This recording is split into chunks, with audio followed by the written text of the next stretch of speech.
Hello and welcome to the world-famous and award-winning Driving You Crazy podcast. This is the show where we talk about all things transportation, anything that gets you from here to there. I'm the traffic anchor and the transportation reporter for Denver 7 News, Jason Luber. If you would like to contact me, now you can contact me on the listener hotline. I fixed it. So I told you on the last episode that there was going to be a problem and I was going to forget about the whole thing. Well, I didn't forget about it and I fixed it because I actually got a voicemail from somebody and they said, oh, I hope it's for Jason. And so I listened to the message and it was one of the generic messages that you get when you don't set up your voicemail. And so I had to figure out the new system, the new password, the whole thing. But I recorded a brand new greeting for the listener hotline that you can call right now at 303-832-0217. That number once again at 303-832-0217. So go ahead, listen to that. And it goes right to the voicemail, basically. It doesn't really ring because it doesn't go to a desk. I do have a desk in the newsroom, but the desk really doesn't go anywhere.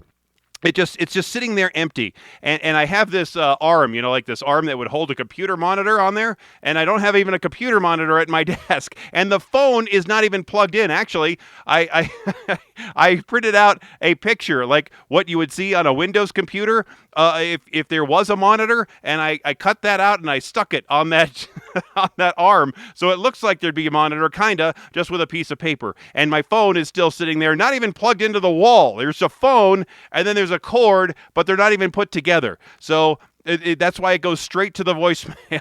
Anyway, all that to say, feel free to call 303-832-0217, and boom, there you go with a little. And if you want to contact me other ways, it's all in the description of this show.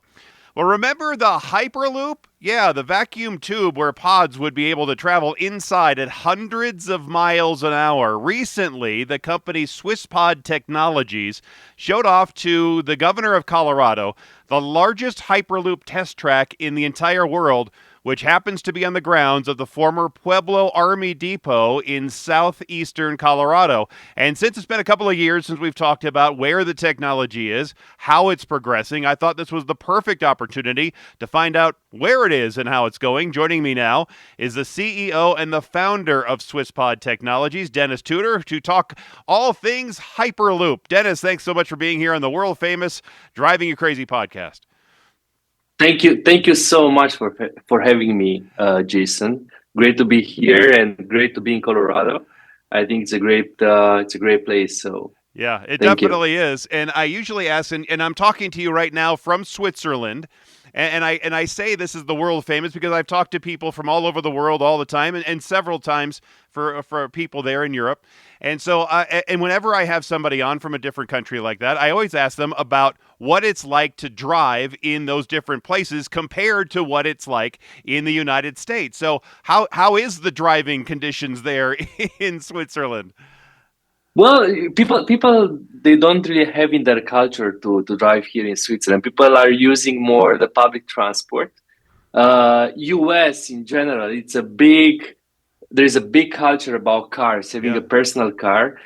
But here in Switzerland, people are using more kind of like trains and trams and buses. It's a very good public transport. So it's right on time. I mean, there are no delays. It's just perfectly connected everywhere, which makes things much easier. So nobody would drive a car here because it's kind of like a waste of time. So you can just sit in a train and use your laptop and do whatever work you have to do, or just have fun, or just listen to music, or So I think it's so different than Colorado, or like US. But Colorado, it's actually very cool to drive in. I mean, it's a very beautiful state. I love it so much. I've been like north of Colorado. I've been like south to Pueblo. I've been like kind of let's say on the I-25, kind of like close to I-25, like everywhere, which is really great.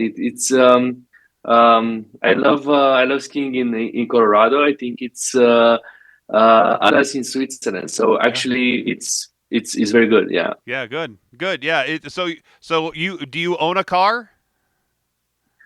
Well, I do. Yeah, I do have a car. I do have a car in the States, and I do have a car here in Switzerland. and I use it from time to time. I'm always late to meetings, so it makes things like I need to have a car sometimes, and but not using it much. I mean, I'm walking to the office every day, so I don't really use so much the car. Oh, cool. I know it would be impossible to walk to the office in Colorado. It's very fun. It's very fun that I'm doing like steps. I like doing steps. I like doing sports, and Right. one of the things I do is like kind of steps or jogging and all that. And when I come to Colorado, I usually stay in Colorado Springs, Yeah. and I would go just out to have like steps and do my steps. People would just stare at me. It's like, who is this weird guy? He's like, Have you done no worries, guys. I'm just doing my steps. then you got to get to the Manitou incline then and hike all the way up.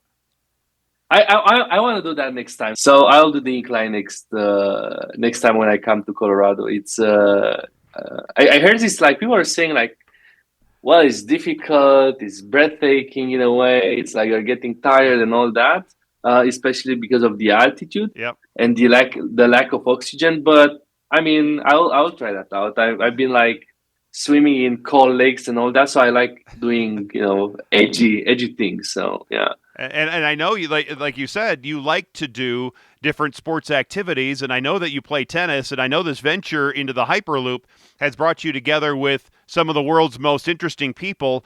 So I have to ask you what it was like to play tennis with a shirtless Sir Richard Branson on his private island.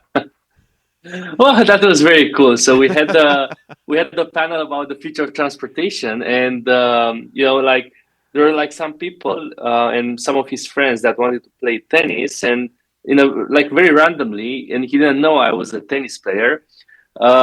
He chose me to be with him in the team, and said, "Let's play together." But we didn't know each other much. I mean, we just had a discussion before, prior to that tennis game, and I said, "Yeah, sure, let's play together." And he's a person that he always likes to win, and so do I. So it was great because we had a great game, and we won that small tournament we organized on his island. So we played together. We played in the same team. So it was a very great experience. We also had, I mean, the reason being there was a panel about the future of transportation, where Felix Porsche with Richard and with me, we had an amazing conference about the future of transportation. Yeah. And after that, like Felix joined our board, so it was a great achievement having like Felix joining us. Very nice. Probably Richard will join. Probably maybe next round, maybe next, towards the end of the year. I'm dropping him from time to time some messages on WhatsApp. So let's see. Yeah, there you go. Let's see. Yeah, my guest is Denis Tudor. He's the CEO and co-founder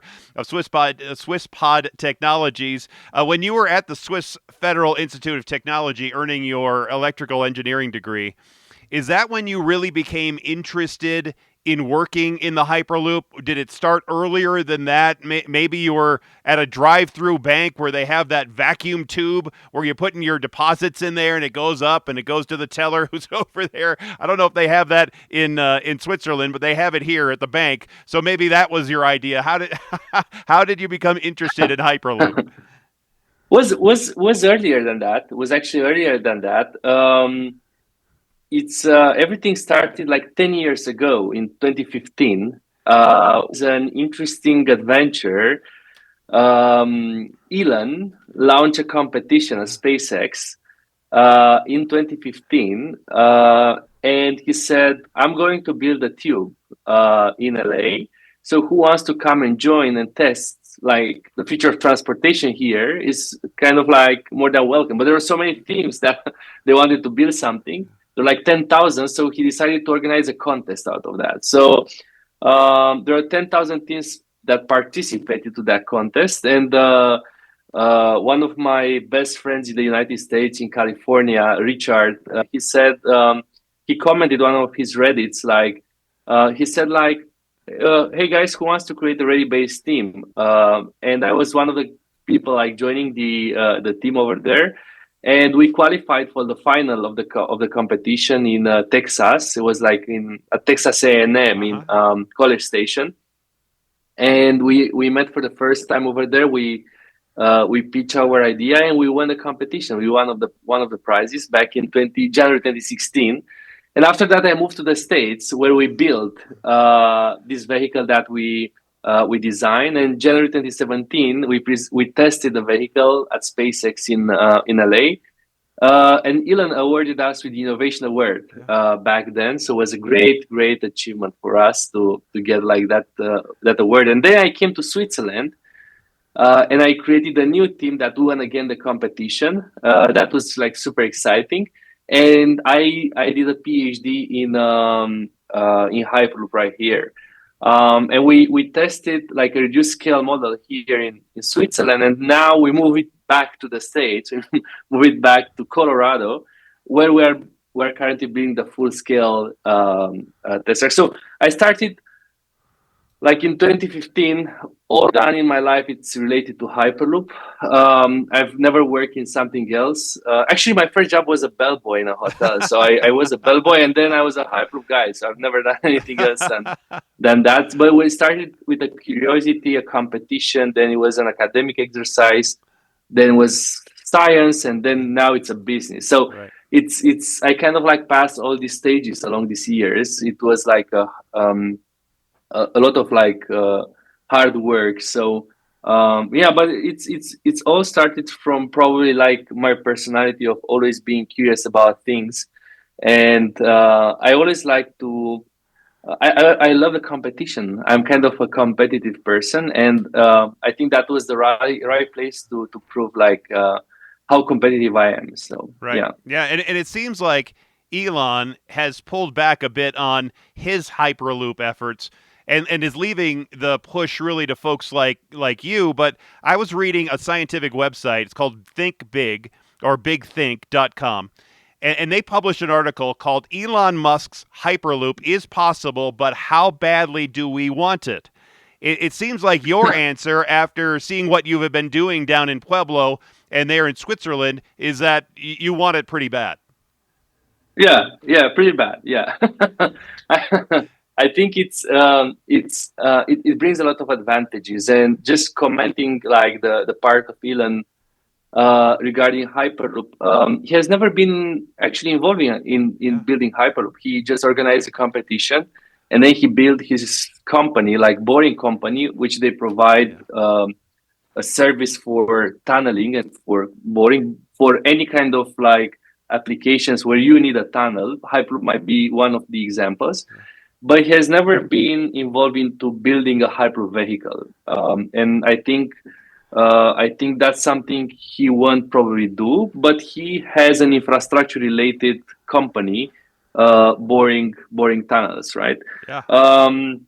And I think Hyperloop brings a lot of advantages. The unique selling point of a Hyperloop system is the energy efficiency at high speeds. We're talking about a mode of transportation that we can define it as fast as a plane and as convenient or as efficient as fast as a plane and as efficient as a train, or as convenient as a train, if you wanna name it this way. And I think we need that. We do not have at this moment in time any alternative for real high speed transportation, talking about 700 miles an hour. And Hyperloop could offer such speeds in the future. So I think also it's extremely crucial that we are more kind of like careful about the way we produce energy and the way we create propulsion systems, or because nowadays the aviation has an impact on CO2 emissions. Like it's pretty high, the impact. We're talking about of 6.4% impact on the global warming every year due to the aviation sector. Hyperloop would be a great alternative for that. I don't think we should stop traveling. I don't think we should constrain ourselves. I think the demand is higher and higher. But we just have to come with better alternatives to what exists. And Right. sure, hyperloop is great. It's amazing. It's like going like fast. It's sustainable. However, it needs an investment in the infrastructure. So I think we, as a society, I think we should take this step and invest in a new type of infrastructure, and supply the demand of high-speed transportation, both for passengers and freight. And I think that's kind of like, I mean, if you look like in the last 100 years, the world has changed so much, the way we live and the way, like even with the smartphones, with the AI recently, with the quantum computing and all kind of like new technologies coming to be kind of like alive. We haven't really changed the way we travel. I think we're still using the plane and the train, a solution like solutions that we actually used like 100 years ago. And I think that needs a change. And again, I don't think we should, I don't think we should preserve. I don't think we should preserve nature by not doing things. I think we should preserve nature by doing things properly. And I think Hyperloop, it's a good way of high speed transportation, a good alternative for the aviation sector. My guest is Denis Tudor. He's the CEO and co-founder of Swisspod Technologies. We're talking about Hyperloop, where it stands right now and where it's going. But when it comes to, and you should know this better than anybody because of your background in engineering and with your doctorate, so maybe I should call you doctor, in Hyperloop Technologies. No need. But it comes to the actual function of the Hyperloop. One of the biggest challenges, I would think, has to be in sealing the tubes, because there has to be a near vacuum state in there, because that less air means less friction, and so less resistance, and so you can move those pods at hundreds of miles an hour more efficiently. But it must be especially challenging at the joints of where you're combining the tubes together, whether it's going to be because of a turn or up or down or whatever. You're going to have these tube sections, and they're going to be joined in these joint areas. And what if a leak could be catastrophic, because you, more than anybody, would know that nature does not like a vacuum? Yeah, that's true. So it's a challenge. It's a challenge. It's something that we're currently working on. We proved that in Switzerland. We have a reduced scale model here, and it worked pretty well. We also, I mean, everything comes with a cost, right? And the question is like, what would be the impact not only on the safety but also on the leak that we have in the tube?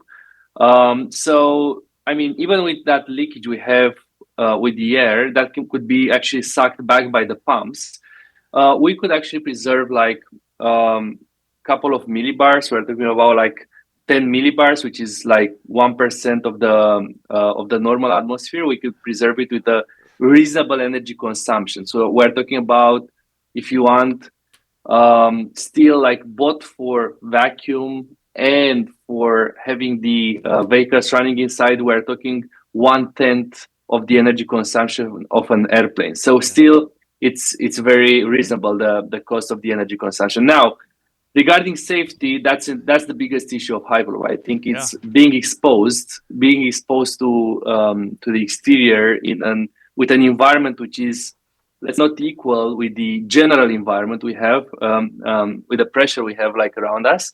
That could be an issue. However, we believe that this mode of transportation, it's safer to be underground, so it's not really exposed to any kind of like situations. And we have like we invented a new type of a solution to supervise like the structure of the tubes, and to verify it at every moment in time and predict when the infrastructure is gonna collapse or not. So we have everything under control with that.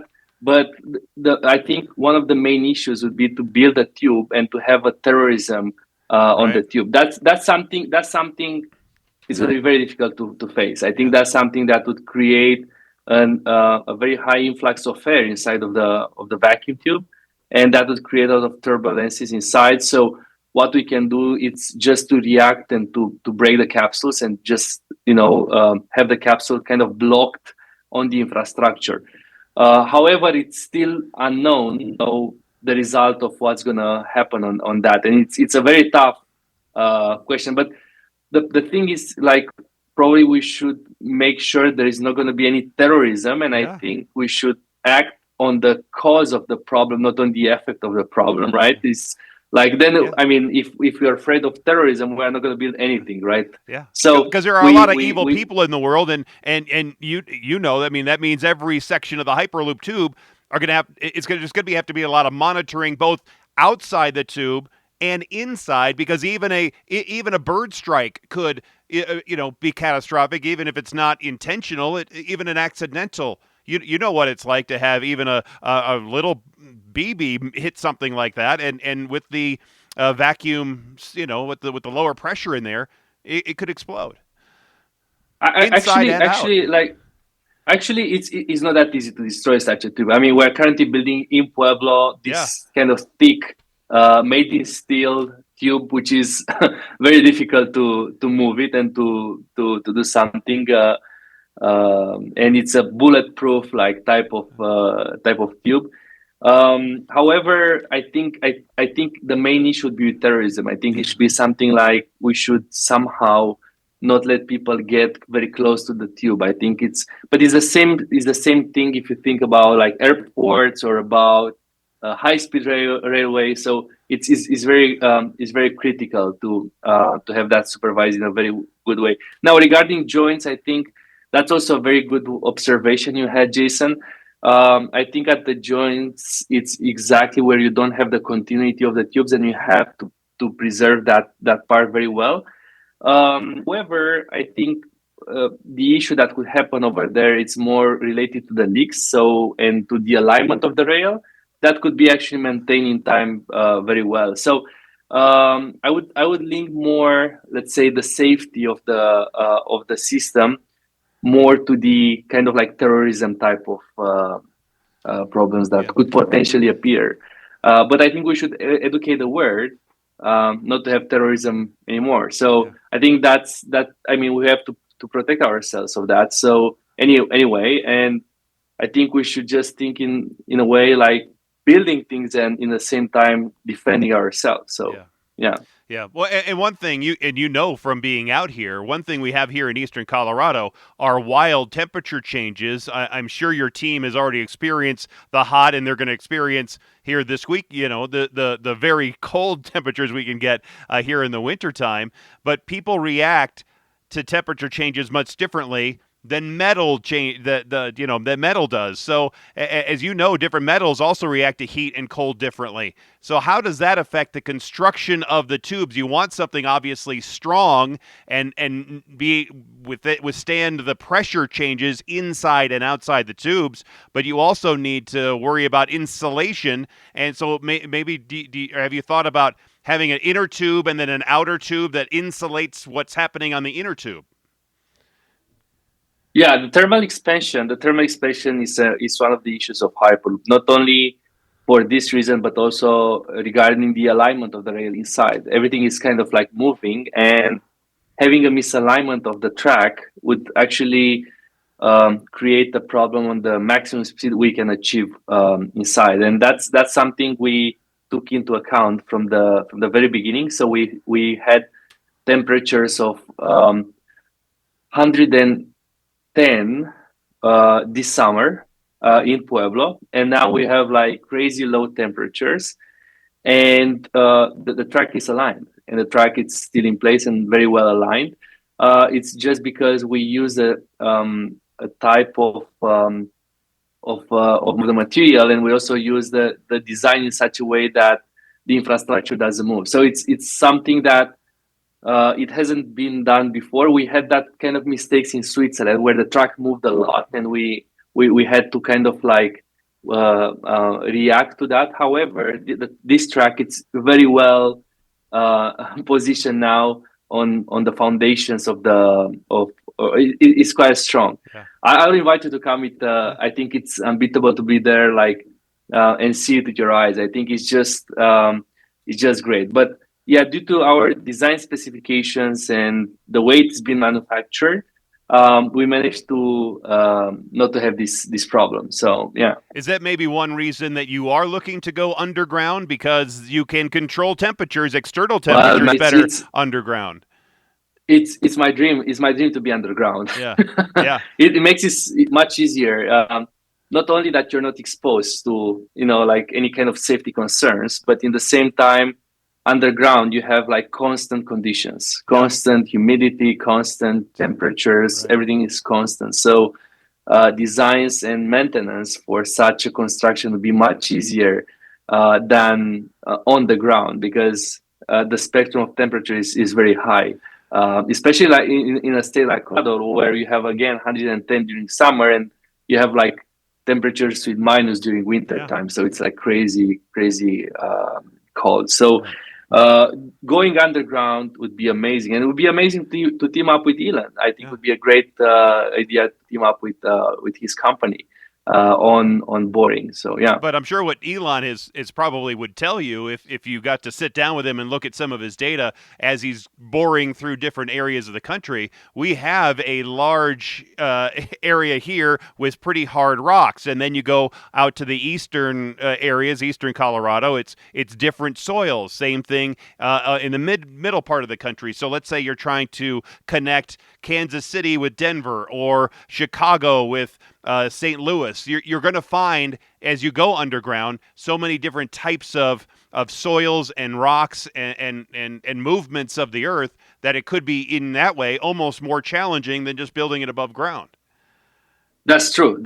And that's why I believe in a hybrid solution. I believe like there'll be stretches that will be underground and stretches that will be on the ground, and it's going to be a mix of both solution. I believe that, I mean, to give you a right answer, it requires a feasibility study, but you are right. And I believe that like a hybrid solution would make it happen. So yeah. My guest is Denis Tudor. He's the CEO and co-founder of Swisspod Technologies. You can find him on the internet. You can find him right now at Swisspod. We're talking about the hyperloop and where it stands right now. It also seems that the most practical use of the hyperloop, at least for now, as much as I would love to jump in a hyperloop and take a quick trip to Las Vegas for a night, or go down to Dallas and get some barbecue, right? Because it would be a very fast trip. Putting humans in the Hyperloop right now is a whole different story than just putting cargo in there. So is this more of a cargo first and maybe human second? Because the risk to human passengers is probably pretty great right now. I'm a big believer. I'm a big believer of passenger transportation. I think that's what's really exciting, and that's what we all dream about. I think it's just. If you think like about a company like Tesla, would you think about whatever Model X, Y, or Model 3, or would you think about a semis? I think what's exciting is passenger transportation. It's like buying time, right? I mean, that's kind of like a lot more exciting than the freight transportation. However, the U.S. economy stays a lot on trucks, and there is a huge market on freight transportation. So probably we'll have a way to run freight and passengers at the same time. But the advantage and the selling point would be for passengers. I think Hyperloop is all about speed and energy efficiency. It's something that you would be able to travel at high speeds and low cost. So that's kind of like what's really exciting about it. Now, of course, there's freight. There might be like kind of like, if there is market for that, why not? But I would say that we all envision this for passengers. And sure, it might be great to have couple of years before like to kind of like commission the rail, let's say with freight. I think having like having an accident for freight, I think it's kind of like not such a big issue. I mean, a good insurance probably would make it like without any kind of issues. But having an accident for passengers, I think that's going to be like dramatic, and we should 100% avoid that. So would make sense probably to have like a couple of years before we start operating passengers to have some freight running inside. Again, I'm a big believer of passenger transportation, and that's what's exciting. And I think Hyperloop is going to be like the safest mode of transportation, because sure, you are in a tube and that makes it weird. Yeah. That makes it inconvenient in a way for some people. However, you are going to be shielded. You are not going to interact anymore with the kind of external perturbances. So you are just going to be like so much protected by that shield. So there is no bird that could kind of like enter the engine, or like things like anything that would Yeah. like interact with the vehicle. So that would make things, much safer than existing transportation systems. And at the same time, everything is going to be driverless. So there is not going to be any human being inside to drive the capsule. It's going to be an AI algorithm, an autopilot system that will drive the capsule inside. And historically, if you look even if you look at the east of Europe, or when there was like big kind of accidents, they are like due to the human beings. So there are always like a mistake of a human being kind of like deciding on something which was like not very clear, and then there was a disaster happening. Mm-hmm. And Chernobyl, it's one of the examples, for instance. So having like a fully automated system, I think that will make it even safer than what exists today, and not being exposed to any kind of external perturbation. That's just great. That's why I believe Hyperloop is going to be the safest mode of transportation. But you're going to So need yeah. something like a airlock system where the tubes or the vehicles could be accessed from outside the lower pressure area of the tube, right? I mean, similar to what you Yeah, would see in in space, or what they're talking about for Mars, or we've seen in space in sci-fi shows and movies, that sort of thing. yeah. In order to board passengers and onboard passengers from the capsule, you need an airlock system as big as the station, that people make it like comfortable Yeah. inside, and inside the vehicle. So I think that's something that we're gonna test in Pueblo. That's gonna be super exciting. And like before committing now publicly that I'm going to travel in that capsule, I need to talk to our insurance companies. But the dream would be to actually like transport and to test passengers. I think probably in the next couple of years would be just amazing to do that. It's something that we kind of like envision. Yeah, but people are thinking about having it as a passenger vehicle. Does that help? Does that then constrain you in the shape of the vehicle? Because right now it's just a round tube. But if you're just doing freight, maybe you could use a system that looks more like a box, or like an oval shape, right? Because you're just sending freight, or a triangle that might be a little bit more stable, or other shapes. Because if you're dealing with humans, you need to have it human sized, so you need to have certain shapes that maybe you don't need if you're shipping just cargo. Yeah, I think any shape can be actually done. However, if you look at the scuba diving reservoirs of oxygen, they're all rounded, right? So it has a reason. When you have a differential pressure, you need to design in a rounded way, either oval or circular, but it needs to be rounded, because in this way you have the optimal design for reducing the material and the reducing like the tube costs. So probably it's going to be extremely, it's not impossible, but it's going to be extremely expensive to build a different shape than kind of a circular one, or even oval. I think is going to be more expensive and more difficult to build. So I would stick to this shape. I would kind of make the tubes bigger. The capsule and the mechanical structure could be a box, could be something which is going to be covered by a very aerodynamic shape, and that's the way we design it nowadays. But the shape of the tube, I think, is going to likely be a kind of like a circular shape. Yeah, and you mentioned this earlier, that you have a smaller scale loop there in Switzerland. How has that one? I know you mentioned that you've mentioned how it has been moving, and then you've learned from there to make it more rigid here. But how else has that one there helped you either increase the scale of the one down in Pueblo, or made modifications to make it the next level? Well, I think that the most important gain we had out of this reduced scale infrastructure was to learn how to build such tubes and how to assemble such tubes. What the challenges are. And I think we kind of like bumped into a lot of issues here in Switzerland, and we haven't repeated the same type of mistakes in the infrastructure in Pueblo.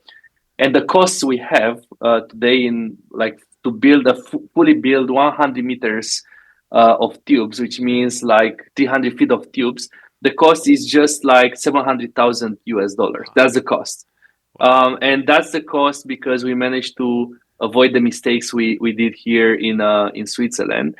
And the second most important part of it was that we benchmark our technology. So we are now sure that our technology works. It's not something we just dream about. It's not something like, like a sci-fi idea or something that works at a reduced scale with reduced performances, and we're going to scale up this technology in the States. So there is a major de-risking step we got into the development of the company by learning and by exercising at a reduced scale model, and that was the whole idea.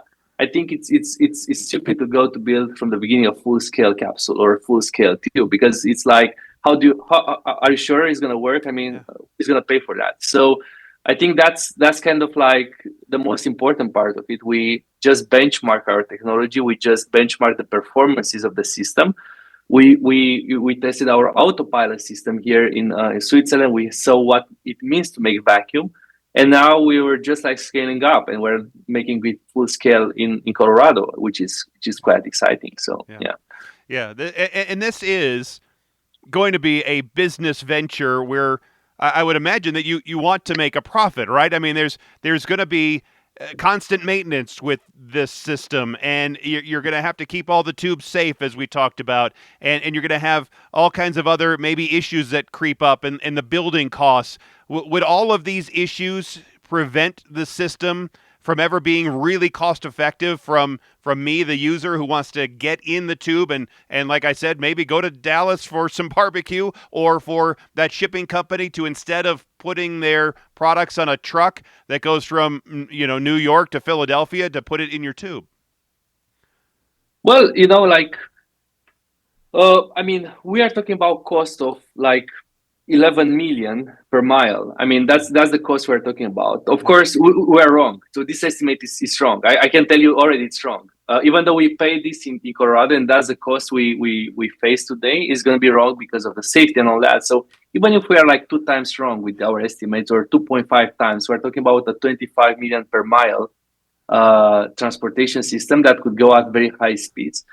Um, and I think always the maintenance costs are related to the initial investment in the infrastructure. So maintaining, like the rail inside, and maintaining like the vacuum, I don't think that's gonna bring a lot of costs, and I think it's gonna just represent probably in a 10-year time period, maybe like 10% of the initial cost.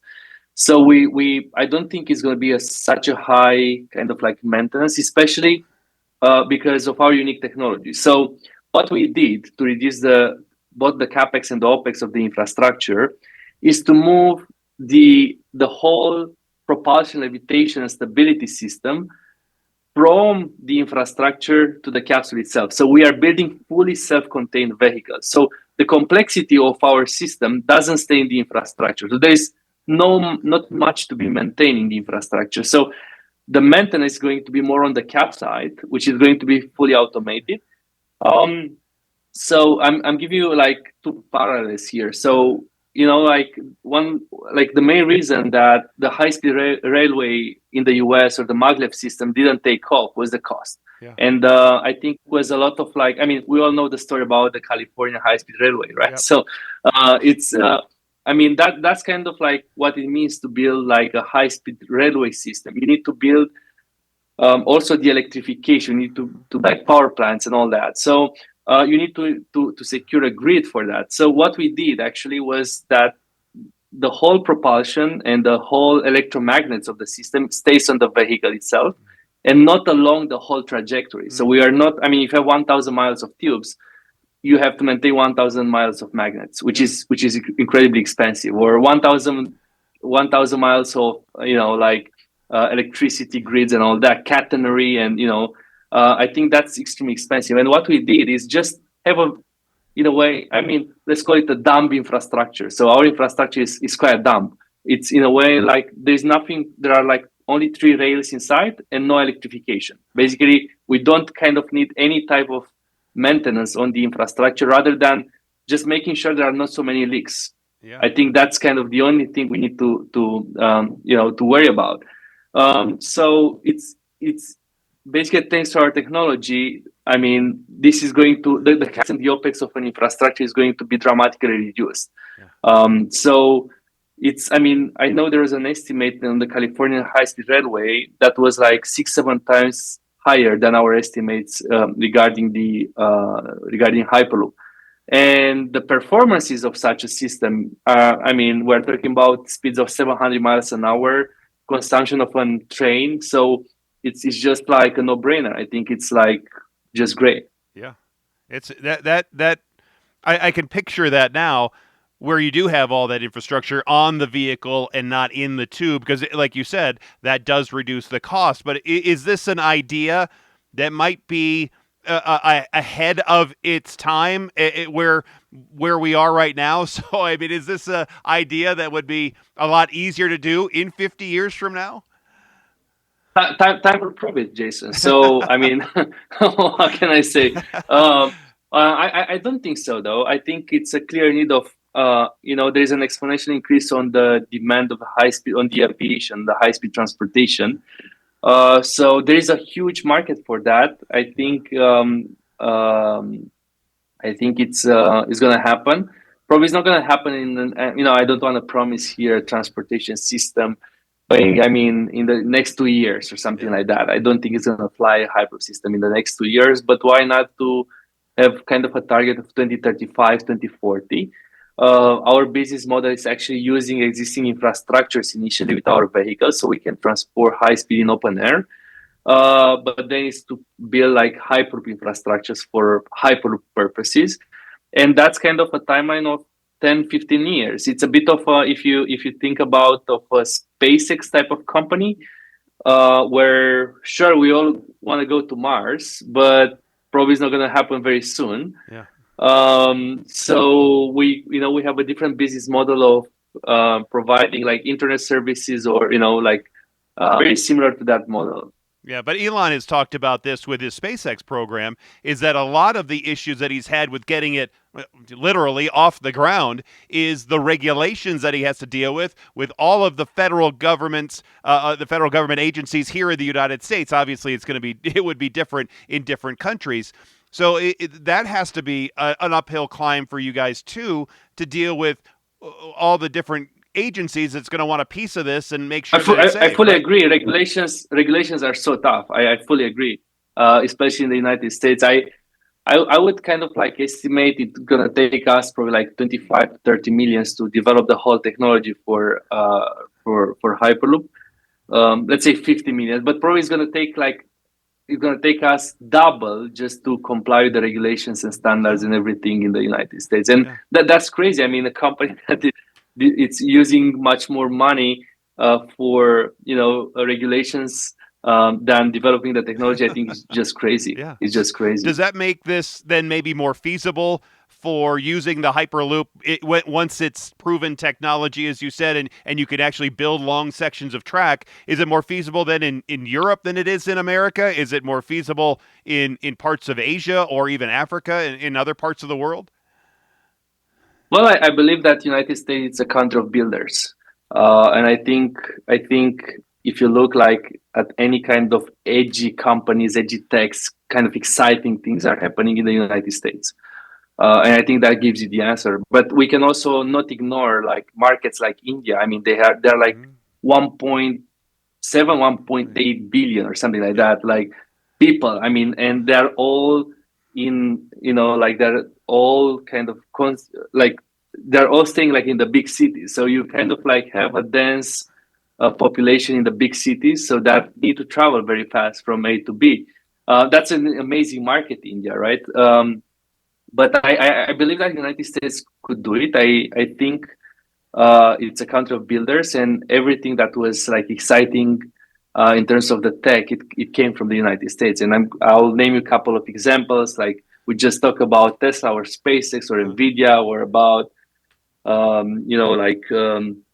even now I've seen like Jeff Bezos just tested the Blue Origin, like a new rocket. So that's kind of exciting, and I think United States, it's a great place to be, to develop the technology, and I think there is a huge market for that. People are traveling so much. I mean, all the time in the airports. I mean, airports are over congested. Yes. Like, we have a couple of investors in Chicago, and that airport is like, man, it's like so full every time I go. It's and also the way to reach the airport is it's so volatile. You may drive like for 20 minutes, or you may drive for 2 hours to the airport. So you never know. So yeah, I think there's a clear need as well in the United States, and I think people are saying, well, yeah, there is no public transport in the United States. That's wrong. I think there is public transport in the United States, but it's different than Europe. It's like people are going by plane because people want to travel fast. Distances are long, which makes a clear case for hyperloop. Of course, you are not going to go with, like between A and B with a train that goes like 50 miles an hour, right? I mean, it's going to take forever. So people are just using what they have, which is what is convenient for them to travel fast, which is only the aviation. So we come up, like people are kind of like, people tend to be confused on, well, hyper is going to be kind of a sort of a train, but I would actually say hyper is going to be more of a plane than a train, right? It's going to travel so fast. So that's the market we address. That's like where we want to change something. My guest is Denis Tudor. He's the CEO and co-founder of Swisspod. You can find them at swisspod.com. Swisspod Technologies. We're talking about the hyperloop and where it stands right now. Is there a chance to go, as you were talking about India, and there are a lot of places in the world, I don't know if we're about going from the United States to Europe or going the other way to Asia, but are there places maybe connected in Europe where you could go across water or underwater, where you could build the tube either on or in or even under the water? Well, that's possible. That's technically possible. However, it's going to be like expensive doing that. And I think one example of a hyperloop system that could work in Europe, it's actually Switzerland. Because there is, I don't know if you are aware about how this country works. It's like there are a lot of referendums happening. So it's kind of like a real democracy. People would vote on something, and then the parliament is going to take that and decide if it's going to happen or not. But I mean, just imagine we're going to get like 1 million of signatures saying from the taxpayers saying like, well, we want to build this from Geneva to Zurich, give an example. I mean, there's going to be a full pressure on politicians, and people, like the population, really decides here, and that's very unique in the whole world. So Switzerland, as you know, is not part of the EU, so it doesn't really obey to all the regulations and all that of the EU, and they can decide themselves. So that's pretty exciting, and that's a case we want to study more now of how to launch a referendum in Switzerland to see if people would like to have or not a hyperloop system connecting Geneva to Zurich. There is a flight now going like of probably like 30 minutes between those two. I mean, the plane doesn't really have time to take off. It's just they taking off a bit and then lands. So that could be changed. That could be changed, in an underground system that would travel fast. Another example probably might be in Italy. I think Italy got so far one of the best high-speed railway systems in Europe. Recently, they invested a lot of money in new infrastructures, in new trains, and it's kind of like luxurious now to go with a train in Italy. You have like first-class seats going fast from north to south, and I think that's pretty exciting. And the country is so long. I mean, it's not like it's a very long country, so that would make a good case for Europe. But I would also envision this happening in the United States. I think there is already a high speed rail corridor on the East Coast, and I think that's also a good market to address. And of course, the famous Los Angeles to San Francisco route that Right. Elon suggested, I think that's also a great one. But I would also come with something on top of that, which might sound a bit controversial or even fun, is to connect LA to Vegas. I think that's going to Right. be a good one. And somebody came up, and I mean, somebody from the team just came up to me. We're just talking about this case, and somebody came up to me and said, like, what about we design the interiors of the pods and people would gamble inside the pods on the way to Vegas? Right. Well, some would And say like, I that mean, if you get into the pod, you're gambling already. that's a good one.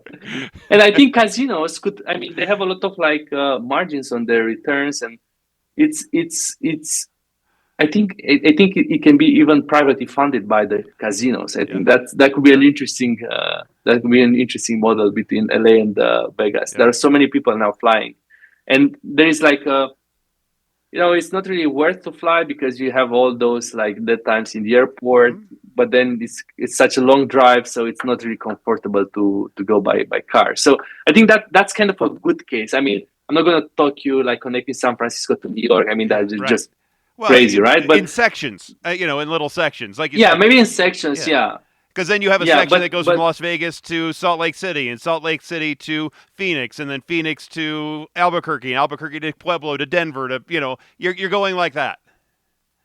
yeah. That's true. But I think we need to start in a way that would make sense. And it's like LA, Vegas would kind of like make sense. There are a Yeah. lot of people. Like I had the number, like a lot of million of people traveling between those two places. It was kind of like it's an exciting way. And I mean, people when you go to Vegas, you don't really go. I mean, you go to have fun. Yeah. So why not using a fun mode of transportation? I think future should look different Sure. than today. So Well, and I know we're getting close to running out of time here, so I'll ask you finally, where do you see your hyperloop? And I know you referenced a little bit of this a bit ago. In 10 years, in 25 years, do you think it's going to be first available for human or cargo transport in the United States or Europe? Where really do you see this going in the next then 50 years? well, I would love to see in 25 years, like to have like our capsules running inside of those vacuum tubes very fast. And I would like to see thankful people because I mean I can see a lot of frustration in nowadays flights, and I want to change that. So I see the smile of people in 25 years traveling with our capsules. So Yeah. yeah. No, I wish you all the success. I think you're almost up against the same trepidation that a person who are the people who are a little bit worried about getting into an autonomous vehicle right now. Maybe they have to get over that fear first, and then they can get into a hyperloop tube. It's fun. I think it's fun. It's safe and it's safe. I think there is nothing like better than a good software. So Yeah, Denis, thank you so much for your time, your expertise. It's been a fascinating conversation. thank you so much. It was so fun. Thank you. Well, how cool was that? That I mean, you're talking. I've talked Hyperloop in the past, but it's when people on the fringes of the Hyperloop are trying to get it going, but not in this close, where you're actually listening to somebody who is ground level, creating the vehicle, creating the tube, and making it a reality right now. And it should be fascinating to continue to watch how Denis is creating this hyperloop just south of me by 100 miles down in Pueblo, Colorado. It'll be interesting to see how that works and then goes to fruition. If you want to reach them, their website is swisspod.com, and you can also get Denis on X, Twitter, at DENETUDOR. That is his X profile, and I think Swisspod is their X profile, Twitter profile as well, however you want to call it. But I still think that the Hyperloop is going to be better suited for cargo, especially initially, more than humans. humans there are some humans that are very adventurous and they'll just get in and go. I mean, that's why we have bungee jumping and base jumping and all that other stuff. But there's a majority of them that aren't, and that don't want to just get into a vehicle that is going to go 4 or 5 or 700 miles an hour from place to place, from Los Angeles to Las Vegas, as he said.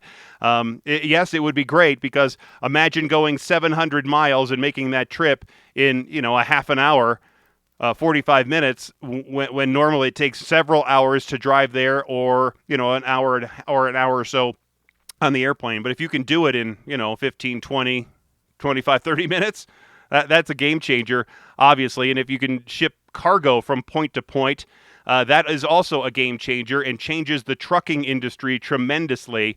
But I think there's a lot of things to work out, and it was interesting to hear. It's the first time I ever heard somebody saying that the hyperloop would be better suited underground, and also about the vehicle containing all of the electronics and the magnet, all that stuff, all the electricity would be there and not along the track. And obviously that makes it a lot smarter and a lot more efficient and a lot more cost effective. So anyway, I thought it was really fascinating. If you have any questions, comments, concerns, you of course can get me on any of the contact links in the description of the show. I put Denis and Swisspod's info in there as well. And of course you can call the listener hotline now with the very new voicemail that I set up, 303-832-0217. So with that, thank you again for listening. And until next time, I'm Jason Luber, the traffic guy. Be safe, and as always, happy motoring.